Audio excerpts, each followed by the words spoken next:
بسم الله الرحمن الرحيم وبه نستعين اللهم صل على محمد كما تحب وترضى عدد ما تحب وترضى قال جل وعلا في الكلام العزيز بعد أعوذ بالله من الشيطان الرجيم بسم الله الرحمن الرحيم وَإِذَا سَأَلْتُمُوهُنَّ مَتَاعًا فَاسْأَلُوهُنَّ مِنْ وَرَاءِ حِجَابٍ ذَلِكُمْ أَطْهَرُ لِقُلُوبِكُمْ وَقُلُوبِهِنَّ وَمَا كَانَ لَكُمْ أَن تُؤْذُوا رَسُولَ اللَّهِ وَلَا أَن تَنكِحُوا أَزْوَاجَهُ مِنْ بَعْدِهِ أَبَدًا إن ذلكم كان عند الله عظيما إن تبدوا شيئا أو تخفوه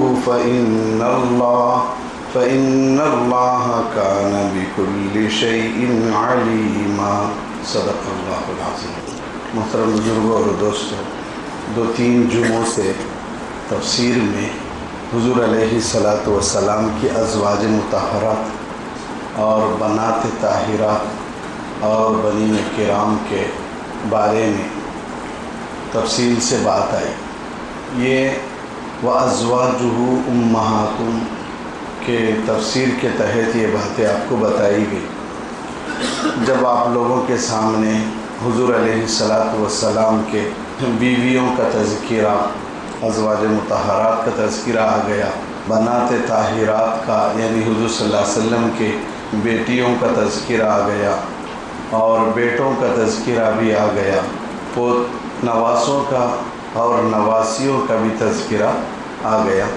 اب آپ کے لیے ضروری ہے کہ جو باتیں تفسیر میں آئی ہیں حضور علیہ السلام کے ازواج مطہرات کا اور اپنی ماؤں کا نام یاد رکھنا ضروری ہے، اور حضور علیہ السلام کے بیٹیوں کا، بیٹوں کا، نواسوں کا اور نواسیوں کا اور دامادوں کا تذکرہ کرنا، یاد رکھنا ضروری ہے۔ اگر یاد نہ رکھیں تو یہ آپ کی ذمہ داری ہے، اس لیے کہ تفسیر کے عنوان سے اللہ تبارک و تعالیٰ نے سیرت کو ہمارے سامنے لایا۔ اگر ہم اس کو سن کر یاد نہ رکھیں یہ ذمہ داری آپ ہی کی ہے۔ اس لیے دوستو کچھ وقت نکال کر حضور علیہ السلام کے جو ازواج مطہرات 11 ہیں ان کے نام یاد کر لیں۔ اسی طرح حضور علیہ السلام کی بیٹیوں کے اور بیٹوں کے، دامادوں کے، نواسے اور نواسیوں کے آپ کو نام یاد رکھنے ہیں، ان کی سیرت یاد رکھنی۔ اب وہ آخری میں 2 چیزیں رہ گئی ہیں، وہ بول کر تفسیر کو آگے کی شروع کریں گے۔ حضور علیہ السلام کے چچا اور حضور علیہ السلام کی پھوپھیاں یہ کتنی ہیں یہ بھی معلوم ہونا ضروری ہے، کہ اگر کوئی کہے کہ حضور علیہ السلام کے چچا کتنے ہیں، پھوپھیاں کتنی ہیں، یہ چیز باقی رہ گئی تھی، آپ سن لیں۔ حضور علیہ السلام کے چاچا لوگ 10 تھے حضور علیہ السلام کے والد محترم کے علاوہ، گویا کل حضرت عبدالمطلب کو 11 بیٹے تھے۔ پہلے بیٹے کا نام حارث تھا، تو انہوں نے منت مانگی تھی کہ اے اللہ اگر مجھے 10 بیٹے آپ دیں گے تو میں ایک بیٹے کو آپ کے نام پر قربان کروں گا۔ تو اللہ نے حضرت عبدالمطلب کو 10 بیٹے دیے، پہلے ایک بیٹے حارث تھے۔ تو حضور علیہ السلام کے ان چاچاؤں میں تایا چاچا اسلام میں نہیں ہے، مطلب جو ہمارے یہاں جو مسئلہ چلتا ہے کہ ابا سے بڑے ہیں تو ان کو تایا کہتے ہیں، باپ سے چھوٹے ہیں تو ان کو چچا کہتے ہیں، یہ اسلامی زبان میں، فقہ کی زبان میں سب کو چاچا ہی کہتے ہیں، سب کو چاچا ہی کہتے ہیں۔ تو بڑے چاچا، چھوٹے چاچا، اور اسی طرح خالہ اور بڑی ماں میں ہمارے یہاں الگ کرتے ہیں، ماں سے بڑی ہے تو اس کو بڑی امی کہتے ہیں، ماں سے چھوٹی ہے تو اس کو خالہ کہتے ہیں۔ یہ اسلام کی زبان نہیں ہے، بلکہ اسلام میں سب کو خالہ ہی کہتے ہیں۔ جیسے چاچا تایا ہم بنا لیے، حالانکہ تایا کا لفظ نہیں ہے۔ تو حضور علیہ السلام کے چاچا کتنے ہیں، بس اتنا ہی سوال ہے، تایا ایسا نہیں آتا ہے۔ اور ہمارے یہاں بھی ایک یہی چلتا ہے کہ جس نے ہم کو جنا پیدا کیا ہم اس کو ابا کہتے ہیں، جو ہم کو نہیں جنے اس کو بڑے ابا کہتے ہیں، جو ہمیں جنی ہے والدہ اس کو ہم والدہ کہتے ہیں، جو ہمیں نہیں جنی ہے اس کو بڑی امی کہتے ہیں۔ تو اب گویا کہ جس نے ہم کو پیدا کیا وہ چھوٹی امی ہو گئی۔ تو حضور علیہ السلام کے چچا کتنے ہیں؟ 10 ہیں، یعنی حضور علیہ السلام کے والد محترم حضرت عبداللہ سے ملا کر 11 ہوئے، لیکن اللہ تبارک و تعالیٰ نے ان پورے چچاؤں میں 2 کو اسلام کی توفیق دی، 2 ہی اسلام میں لائے۔ تو 11 کے نام بھی سنانے تھے لیکن ضرورت نہیں ہے اس لیے کہ وہ ایمان نہیں لائے۔ اللہ نے صرف 2 کو توفیق دی ایمان کی، اس میں سے ایک پہلے حضرت حمزہ رضی اللہ تعالیٰ عنہ، حضرت حمزہ رضی اللہ تعالیٰ اور دوسرے حضرت عباس رضی اللہ تعالیٰ۔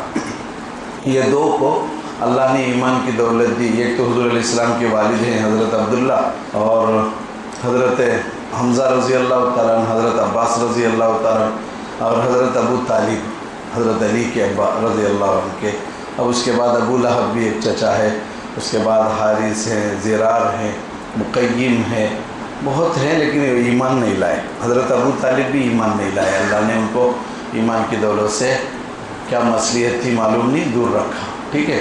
اب 2 ایمان لائے تو ذرا ان کا ایک کچھ تذکرہ جو حضرت حمزہ رضی اللہ تعالیٰ نے ان کا تذکرہ کر لیں اور حضرت عباس کا تھوڑا مختصر تذکرہ ہو تاکہ ہمیں ان کی سیرت معلوم ہو اور حضور کی ان سے کیا محبت تھی یہ معلوم ہو۔ اس کے بعد تفسیر شروع کریں گے۔ حضرت حمزہ رضی اللہ تعالیٰ عنہ حضور صلی اللہ علیہ وسلم کے دودھ شریک بھائی تھے۔ جب حضور علیہ السلام پیدا ہوئے تو حضرت حمزہ رضی اللہ تعالیٰ عنہ حضور علیہ السلام سے 2 یا 4 سال کے بڑے تھے بس۔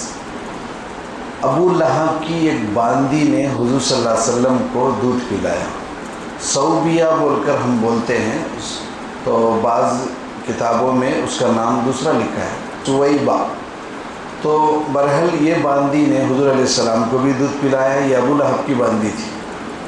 تو علماء کہتے ہیں کہ کیا تو بھی رحم کل قیامت میں ہو، تو کہا کہ وہ ابو لہب کا کچھ ہو تو کچھ معاملہ اگر اللہ رحم کا کرنا چاہے تو اس وجہ سے کر سکتے ہیں کہ باندی نے دودھ پلایا حضور کو، اور اسی باندی کا دودھ حضرت حمزہ رضی اللہ تعالیٰ عنہ بھی پیے تھے۔ تو حضرت حمزہ اور حضور صلی اللہ علیہ وسلم دونوں آپس میں چچا بھتیجے، رضائی بھائی، یعنی رضائی بھائی کا مطلب دودھ شریک بھائی، 2 رشتے ہوئے، ایک تو چچا بھتیجے، دوسرا دودھ شریک بھائی، تیسرا یہ تھا حضور علیہ السلام کی والد محترمہ حضرت آمینہ رضی اللہ تعالیٰ عنہ اور حضرت حمزہ رضی اللہ تعالیٰ عنہ کی والدہ دونوں چچا زاد بہنیں تھیں، چاچا کے بیٹے تھے، بیٹیاں تھیں۔ تو 3-4 رشتے ہو گئے، ایک تو چچا بھتیجے، دودھ شریک بھائی اور چچا خالہ کے بچوں میں سے یہ دونوں تھے۔ تو یہ عمر میں کم ہونے کی وجہ سے بہت محبت تھی حضرت حمزہ رضی اللہ تعالیٰ عنہ کو حضور صلی اللہ علیہ وسلم سے۔ عموماً ہوتا ہے چاچا جب چھوٹے ہوتے ہیں تو بھتیجے اس وقت ذرا بے تکلفی زیادہ ہوتی ہے، بڑے ہوتے تو کچھ الگ ہوتا ہے۔ تو حضور صلی اللہ علیہ وسلم سے ان کو بڑی محبت تھی۔ واقعے کو مختصر کرتا اور بڑے تیر انداز تھے، یہ شکار بہت اچھا کرتے تھے حضرت حمزہ رضی اللہ تعالیٰ۔ اللہ کے نبی علیہ السلام، اب ان کا ایک معمول کیا تھا، دن بھر وہ شکار کرتے تھے، شکار کر کے جب گھر کو آتے تو سب سے پہلے کعبۃ اللہ کو جاتے، اسلام نہیں تھا، اسلام نہیں لائے وہ، تو کعبۃ اللہ کو آتے، طواف کرتے، اس کے بعد پھر گھر کو جاتے، شکار سے واپس آتے، طواف کرتے، پھر گھر کو جاتے۔ ایک مرتبہ اللہ کے نبی علیہ السلام صفا پہاڑی، اللہ سب کو وہاں جانا نصیب کرے، صفا مروہ جس کو کہتے ہیں، ان صفا والمروہ، کہا کہ صفا پہاڑی کے دامن میں بازو میں بیٹھے ہوئے تھے، تو ادھر سے ابو جہل گزرا اور اللہ کے نبی کو دیکھ کر اسے بڑا غصہ آیا کہ یہ ہمارے درمیان میں تفریق ڈالا ہے۔ تو اللہ کے نبی علیہ السلام کو بہت برا بھلا کہا، بہت گالیاں دیا۔ اللہ کے نبی صلی اللہ علیہ وسلم اس کے گالیوں کی طرف توجہ بھی نہیں کی، تو اس کو غصہ آیا، تو اس نے لکھا ہے تفسیروں میں، کتابوں میں، پتھر اٹھا کے اللہ کے نبی علیہ السلام کو مارا، جس کی وجہ سے اللہ کے نبی صلی اللہ علیہ وسلم کو سر سے خون بہنے لگا۔ لیکن اللہ کے نبی علیہ السلام نے ابو جہل کو کچھ نہیں کہا، کچھ برا بھلا نہیں کہا۔ اللہ کے نبی وہاں سے اٹھ کر گھر آ گئے۔ ابو جہل کی جو باندی تھی اس نے یہ سب کچھ دیکھا کہ حضور کو اس نے مارا ہے اور خون نکلا، اور حضور نے کچھ نہیں کہا۔ شام میں یہ ہوا کہ حضرت حمزہ شکار سے واپس آ رہے تھے، تو اس باندی نے جا کر سب کچھ سنا دیا کہ آپ کا جو بھتیجا ہے وہ صفا پہاڑی کے دامن میں بیٹھے تھے، ابو جہل ادھر سے گزرا اور گالیاں دیا، اللہ کے نبی نے کچھ نہیں کہا۔ پھر اس کے بعد اس نے پتھر مارا تو خون نکل گیا، اللہ کے نبی وہاں سے نکل کر آ گئے۔ یہ سننا تھا۔ اب یہ ابو جہل یہ مار کر جا کر کعبۃ اللہ میں وہ اپنے ساتھیوں کے ساتھ گپ شپ میں لگ گیا، انہی باتوں میں لگ گیا۔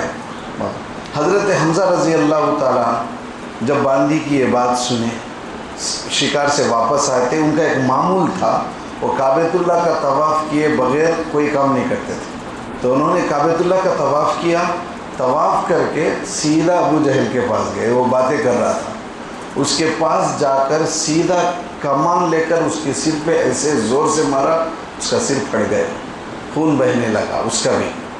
کہا کہ تم میرے چچا کے بیٹے، میرے بھتیجے کو تو مارتا ہے، اب بول تو کیا بولتا ہے؟ کتابوں میں یہ الفاظ لکھے ہوئے ہیں کہ اب بول کیا بولتا ہے اس کے بارے میں وہی کہتا ہوں جو وہ کہتا ہے۔ اور جب جیسے ہی اس نے مارا خون بہنے لگا تو آپس میں ابو جہل کے بازو میں اس کے ساتھی بیٹھے ہوئے تھے، وہ غصے میں اٹھے کہ ہمارے دوست کو مارتا ہے، تو ابو جہل نے فوراً کہا کہ نہیں تم رک جاؤ، یہ بڑے خطرناک آدمی ہیں، ان سے پنگا لینا نہیں ہے۔ تو اس کے بعد اس نے کہا کہ دیکھو یہ چچا ہے، وہ بھتیجا ہے، چچا کو تو بھتیجے کے اوپر غیرت آنی ہی چاہیے تھی، انہوں نے صحیح کیا، انہوں نے بدلہ لے لیا، ان کو چھوڑ دو۔ تو اس میں ایک راز لکھا ہوا ہے اور کتابوں میں نہیں ملا وہ، اس نے ابو جہل نے یہ کیوں کہا کہ بھائی اس کو مت مارو، حمزہ کو کہ مت مارو، وہ بڑا بہادر ہے، وہ مارے گا، وہ بھتیجے کا بدلہ لے لیا ہے۔ کہا کہ کتابوں میں لکھا ہے راز یہ تھا، ابو جہل ڈر رہا تھا کہ کہیں یہ غصے میں اسلام نہ لا لے، بھتیجے کی محبت میں کیا تو اسلام لا ڈالتے کیا کہ بول کو ان کو ٹھنڈا کرنے کے واسطے نہیں انہوں کرے سو صحیح، بدلہ لیے سو صحیح ہے، آپ لوگ کچھ مت کہو۔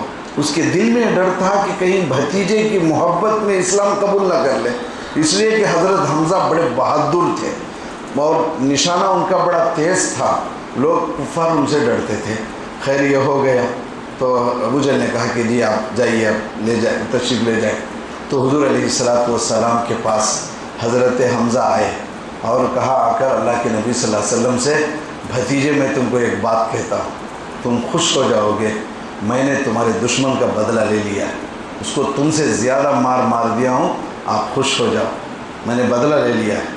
تو اس موقع پر اللہ کے نبی علیہ السلام نے کہا یہ جملہ ہے، کہا کہ اے چچا میں اس بات سے خوش نہیں ہوتا کہ آپ نے میرے خون کا بدلہ لے لیا ہے، چچا میں آپ کے ایمان سے خوش ہوتا ہوں، اگر آپ اسلام لا لے تو مجھے خوشی ہوگی، آپ میرے مال کا بدلہ لیے ہیں یہ مجھے خوشی نہیں ہے، خوشی تو مجھے تب ہوگی چچا آپ اسلام میں آ جاتے ہیں۔ تو اتنا بولنا تھا تو اللہ کی توفیق تھی، حضرت حمزہ نے کہا کہ بھتیجے میں کلمہ پڑھتا ہوں، فوراً اسلام میں آ گئے۔ خیر دوسرے جو ہے مختصر کرتا ہوں، تو بات ہوگی، اس کے بعد ان کی شہادت ہوئی۔ آگے دوسرے حضور علیہ السلام کے چچا، دیکھو اللہ کے نبی علیہ السلام کی فکر دیکھو، ہم ہوتے تو خوش ہو جاتے، لیکن نبی علیہ السلام کا ایک ہی دھن تھا کہ سب اسلام میں کیسے آتے، اور وہ موقع بھی ایسا تھا کہ حضرت حمزہ نے کہا تھا کہ بیٹا خوش ہو جاؤ، اللہ کے نبی نے کہا کہ میں خوش نہیں ہوتا اس بدلہ لینے سے، کاش تم اسلام میں آ جاتے تو مجھے خوشی ہوتی۔ تو حضرت حمزہ نے محبت میں کلمہ بھی پڑھ لیا، اسلام قبول کر لیے۔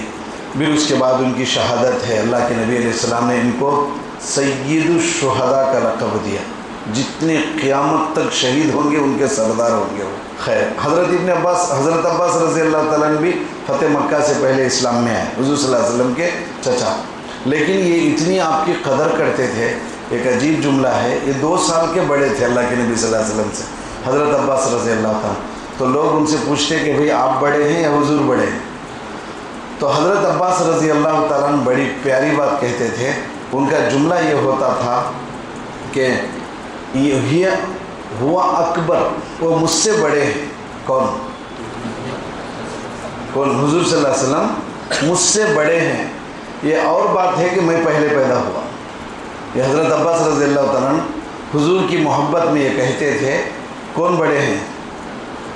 ان کو بڑے ہیں کہ حضور بڑے ہیں، وہ اکبر، وہ مجھ سے بڑے ہیں، لیکن یہ اور بات ہے کہ میں پہلے پیدا ہوا، بس اتنا ہے. لیکن حضور سے میں 2 سال کا بڑا ہوں، یہ حضور کی محبت میں چاچا نہیں کہتے تھے. خیر، یہ فتح مکہ کے وقت ہوا اکبر و انا ولد، کہا کہ میں بڑا، وہ بڑے ہیں لیکن پیدا تو میں پہلے ہوا. حضرت عباس رضی اللہ تعالیٰ عنہ کی فضیلتیں بہت بڑی ہیں. انہی کے بیٹے حضرت ابن عباس رضی اللہ تعالیٰ. اب آگے اتنی تو حضور صلی اللہ علیہ وسلم کے چچا ہو گئے. اور حضور صلی اللہ علیہ وسلم کی پھوپھیاں 6 تھیں. حضرت صفیہ یہ ایک اسلام میں داخل ہوئی ہیں، اور عاتقہ اور عروہ یہ بھی حضور صلی اللہ علیہ وسلم کی پھوپھیاں ہیں. ان کے اسلام کے بارے میں اختلاف ہے. تو آپ بتاؤ، حضور صلی اللہ علیہ وسلم کے 10 چچا ہیں، 2 اسلام میں آئے، حضرت حمزہ اور حضرت عباس. اور حضور علیہ السلام کی پھوپھیاں کتنی ہیں؟ 6 ہیں. ان میں سے ایک اسلام لائے، یہ تو پکی بات ہے. اور 2 کے بارے میں اختلاف ہے کہ بعض کہتے ہیں کہ وہ اسلام میں داخل ہوئی اور بعض کہتے ہیں اسلام میں داخل نہیں. یہی وہ پھوپھی ہے جو حضور علیہ السلام کی حضرت صفیہ حضرت حمزہ کی شہادت کے موقع پر وہ کفن لے کے آئی تھی وغیرہ. تو حضور صلی اللہ علیہ وسلم کی پھوپھیوں میں ایک، چچاؤں میں 2 اسلام لائے. اب آگے تفسیر ہے جو سمجھنے کی ہے. وَأَزْوَاجُهُ أُمَّهَاتُهُمْ، کہ امت کی حضور علیہ السلام کی مائیں. آج کی جو تفسیر ہے ذرا غور سے سن لیں بھی اس کو بھی. حضور علیہ السلام کی جو ازواج مطہرات ہیں وہ 11 ہیں، اور ہم نے تفصیل میں یہ بات پڑھی ہے ان سے نکاح حرام ہے. ان سے نکاح حرام ہے. نکاح حرام ہے کیوں؟ وہ امت کی مائیں ہیں. اب مسئلہ یہ ہے آج کی تفسیر میں ازواج مطہرات سے کسی امتی کا نکاح کیوں مشروع نہیں تھا. یعنی حضور علیہ السلام کے دنیا سے پردہ فرمانے کے بعد ان سے کوئی نکاح کیوں نہیں کر سکتا، امتی نکاح کیوں نہیں کر سکتا. یہ بہت اہم مسئلہ ہے، یہ سمجھنے کا ہے. تفسیر بھی ہے اور بڑے اہم اور مسئلے کی بات ہے. تو جواب یہ ہے کہ قرآن مجید کے حکم کے مطابق حضور صلی اللہ علیہ وسلم کے دنیا سے پردہ فرمانے کے بعد کسی امتی کو ازواج مطہرات کو اپنے نکاح میں لینے کی اجازت نہیں. کیوں؟ 3 چیزیں آپ کو مجھے یاد رکھنی ہے. پہلی چیز تو کیا تھی؟ پہلی چیز یہ تھی کہ قرآن کی ایک آیت ہے جس میں اللہ، وہ قرآن کی آیت کیا ہے؟ وہ قرآن وَمَا كَانَ لَكُمْ أَن تُؤْذُوا رَسُولَ اللَّهِ، تمہارے لیے مناسب نہیں کہ تم اللہ کے رسول کو تکلیف دو. اللہ کے رسول صلی اللہ علیہ وسلم کو تکلیف دینا مناسب نہیں ہے، بلکہ قرآن کے الفاظ کا ترجمہ تو مناسب نہیں ہے بلکہ تکلیف دینا تو حرام ہے.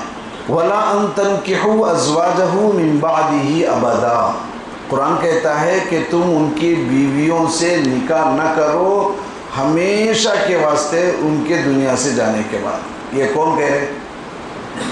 اللہ کہہ رہے ہیں.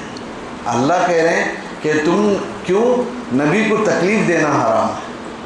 تو کہا کہ ان کے بعد کسی سے نکاح مت کرو. یہ نبی کا فرمان نہیں، خدا کا فرمان ہے. خدا فرماتے ہیں کہ ان کی بیویوں سے نکاح نہ کرو. ان ذالکم کان عند اللہ عظیما، یہ اللہ کے نزدیک بہت بڑی چیز ہے. اب پہلی چیز تو یہ کہ اس کے اندر لکھا ہے کہ وَأَزْوَاجُهُ أُمَّهَاتُهُمْ، یہ نبی کی بیویاں ہیں.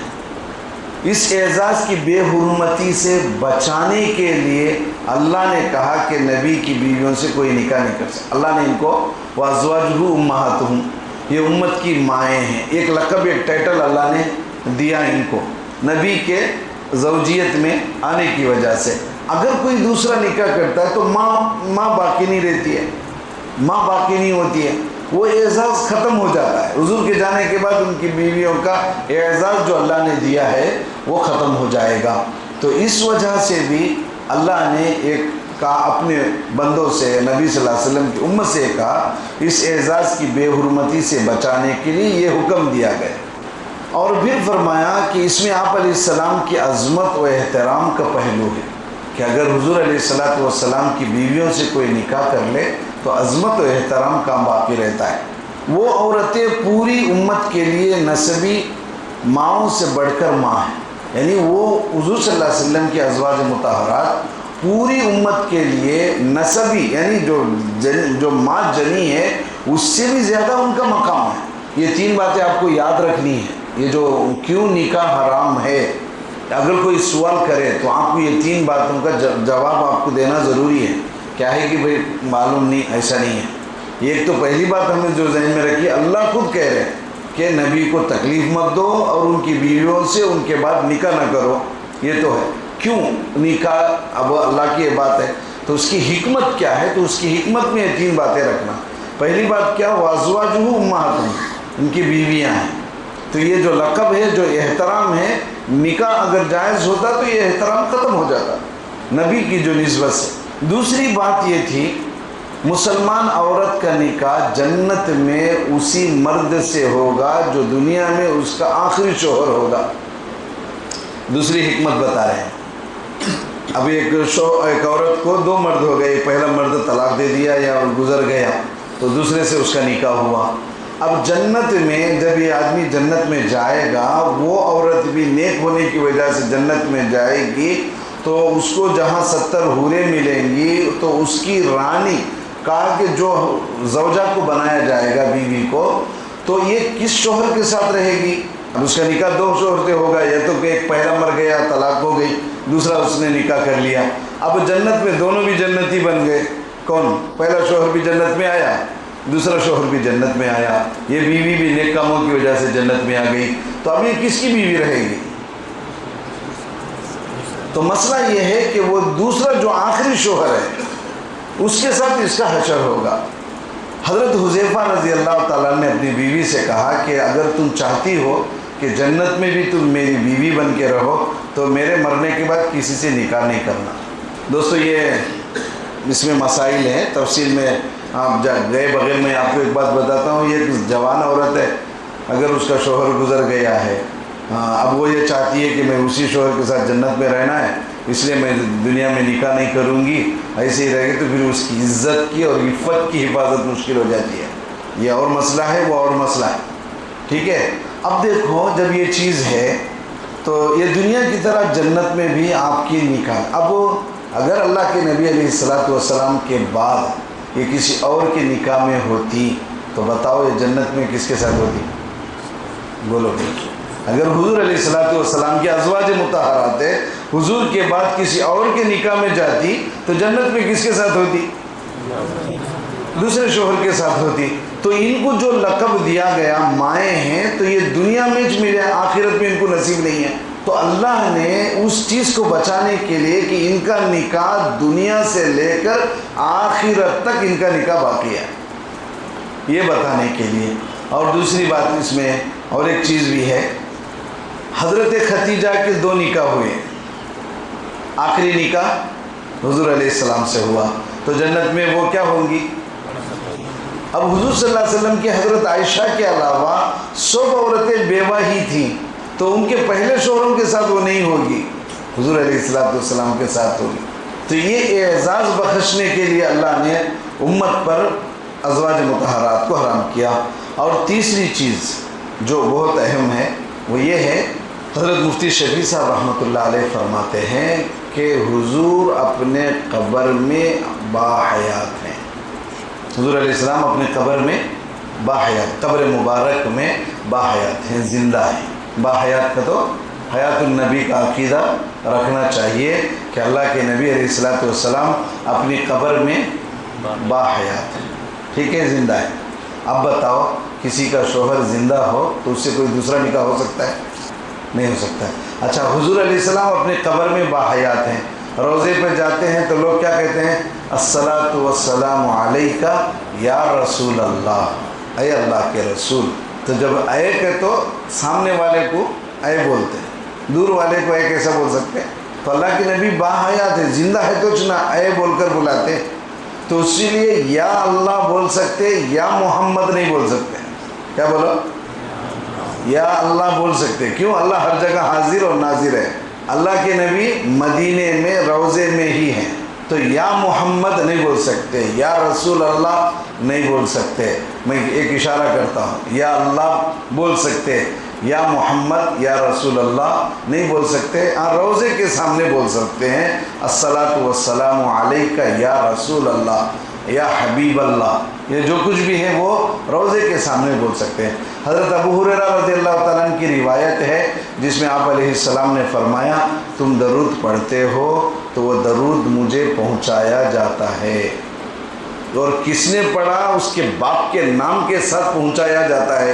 جب اللہ کے نبی قبر میں باحیات ہیں تبھی تو یہ ہو رہا ہے۔ تو مفتی شفیع صاحب رحمۃ اللہ علیہ فرماتے ہیں جب شوہر زندہ ہے تو دوسرا نکاح کیسے ہو سکتا ہے؟ اور ایک کام کی بات آپ دیکھ لیں، اسی لیے حضور کی میراث بھی نہیں بڑھتی ہے۔ کیا نہیں بڑھتی ہے؟ حضور کی میراث بھی نہیں بڑھتی ہے۔ کیوں؟ جو آدمی زندہ ہے اس کی میراث کیسا، یعنی اس کے وراثت بٹنا کا تو مرنا، ٹھیک ہے۔ اور ایک بات ہے جو آپ کو کام آئے گی، حضور صلی اللہ علیہ وسلم کی ازواج مطہرات کو بیوہ نہیں بول سکتے۔ کیا بھی سنتے ہیں؟ کیا نہیں بول سکتے؟ کیوں نہیں بول سکتے؟ دنیا سے کوئی پردہ کر گیا تو اس کی بیوی کو کیا کہتے ہیں؟ بیوہ کہتے ہیں، لیکن اللہ تبارک و تعالیٰ نے حضور صلی اللہ علیہ وسلم کے ازواج مطہرات کو یہ بیوہ کا لفظ بھی نہیں ہے۔ کیوں؟ حضور اپنے قبر میں باحیات ہیں، ٹھیک۔ اس کے بعد آگے ہے کہ یہ آیت اتری کیوں کہ اللہ کے نبی علیہ الصلاۃ والسلام کو تکلیف مت دو، ان کی بیویوں سے نکاح ان کے بعد نہ کرو، یہ کیوں ہوا؟ دیکھو اس میں ایک بات رہ گئی، بہت کام کی بات ہے۔ اب کوئی بھی دنیا میں جو شادی شدہ ہیں وہ جان سکتے ہیں کہ اس کی بیوی دوسرے کے نکاح میں جائے، کسی کو پسند ہوتا ہے؟ اب کسی کو پسند نہیں ہوتا ہے کہ اس کی بیوی کسی دوسرے کے نکاح میں جائے۔ اللہ اکبر۔ اللہ کے نبی صلی اللہ علیہ وسلم کی بھی طبیعت یہ تھی کہ ان کی بیوی کسی کے نکاح میں نہ جائے، تو اللہ نے نبی کی اس خواہش کا احترام کیا۔ یہ نبی صلی اللہ علیہ وسلم کی خصوصی شان ہے۔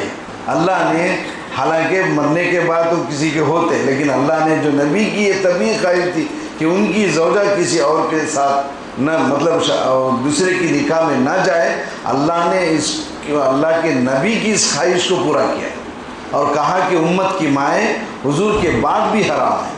اچھا، یہ آیت کیوں اتری؟ اس کی وجہ کیا بنی؟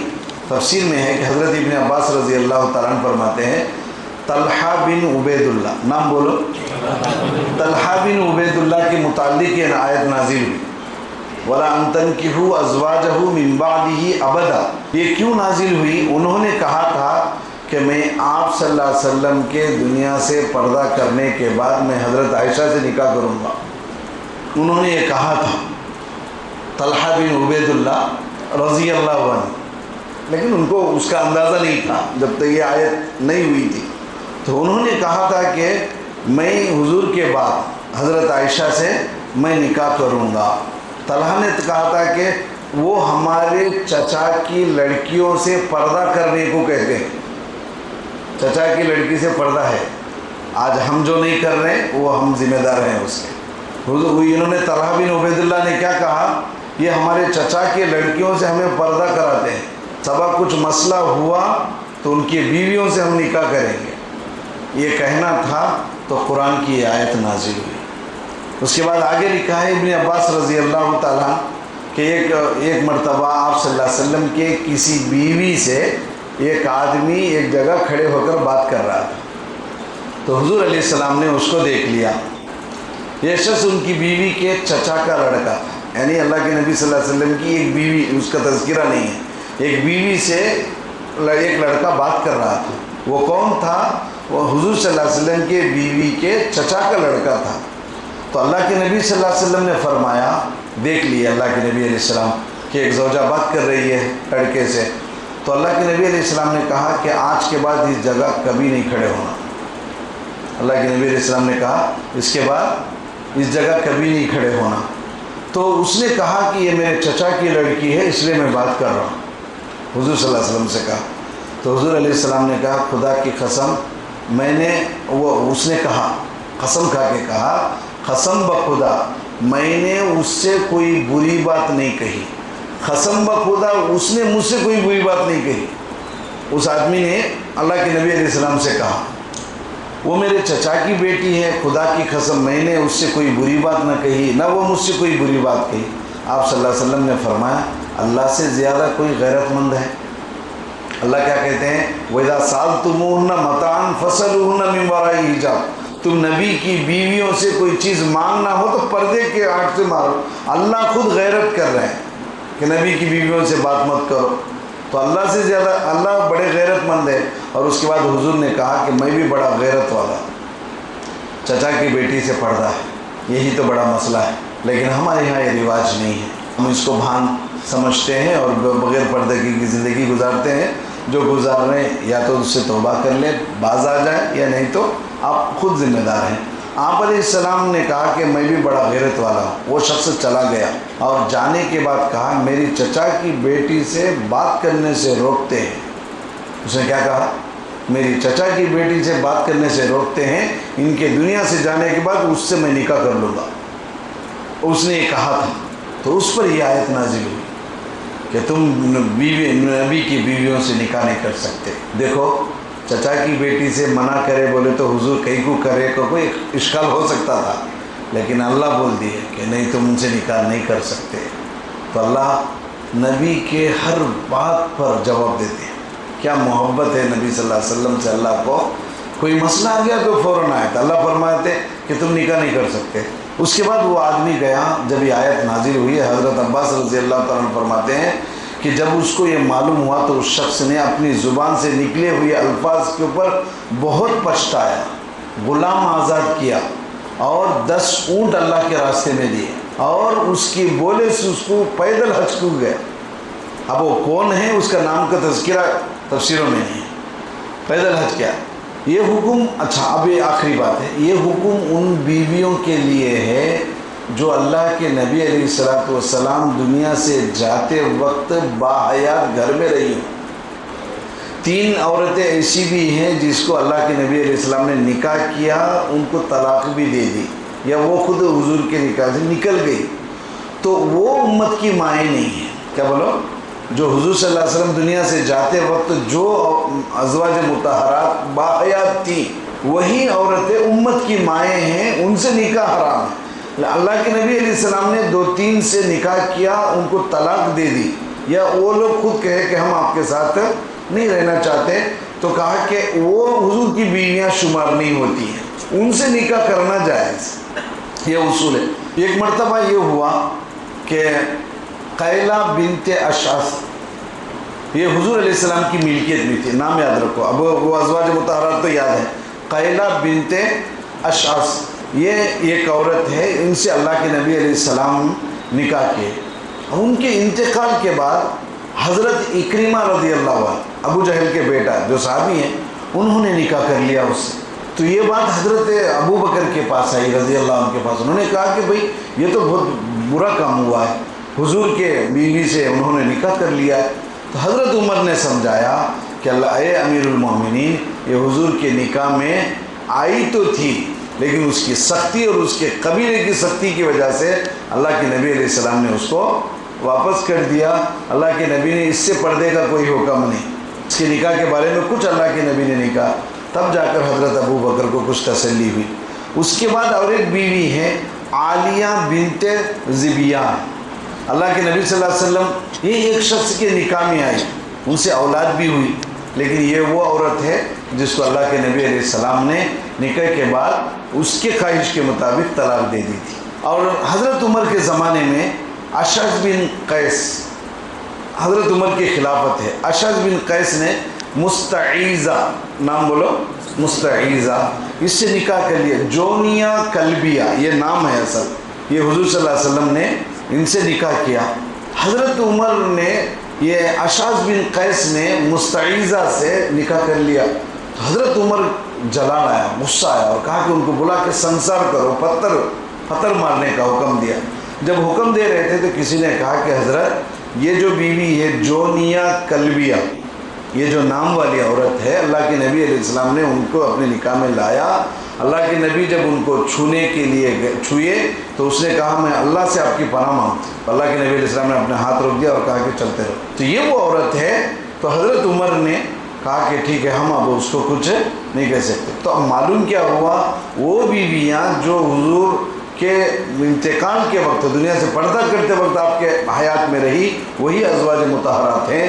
ابھی جو 2-3 نام آئے، عالیہ ہیں اور اس کے بعد قیلہ ہیں اور مستعیزہ ہیں، یہ تینوں سے بھی اللہ کے نبی علیہ السلام کی نکاح میں یہ آئی. اللہ کے نبی نے ان سے نکاح کیا، طلاق دے دی. یہ مستعیزہ تو یہ خود اللہ کے نبی سے کہا کہ میں آپ سے پناہ مانگتی ہوں. تو دوستو اس کی طرف آپ علیہ السلام نے ہاتھ تو صحبت چھوڑ دیا ہو تو اشخاص کو چھوڑ دیا، یعنی اللہ کے نبی علیہ السلام نے ان سے ملاقات بھی نہیں کی اور اس کو چھوڑ دیا. تو اب یہ ازواج مطہرات میں سے نہیں ہے. تو اب 3 باتیں وہ خلاصے کے طور پر یاد رکھ لیں. جو یہ عنوان ہے کہ حضور علیہ السلام کے ازواج مطہرات سے نکاح کیوں نہیں، تو اس کی حکمتوں میں سے 3 باتیں آپ یاد رکھ لیں. وَأَزْوَاجُهُ أُمَّهَاتُهُمْ، یہ امت کی مائیں ہیں. اللہ نے ان کو دنیا میں بھی ماں بنائے رکھا، آخرت تک رکھا. اور اسی طرح اللہ نے یہ چاہا کہ حضور کے نکاح کے بعد کوئی اور نکاح کر لے تو پھر جنت میں اس کا شوہر وہی ہوگا. تو اللہ نے دنیا میں بھی ان ازواج کو حضور علیہ السلام کو ہی شوہر بنایا اور یہ رشتے کو آخرت تک کے لیے باقی رکھا. اور تیسری چیز یہ تھی کہ اللہ کے نبی علیہ السلام باحیات ہیں. یہ میرا اور آپ کا عقیدہ ہونا چاہیے.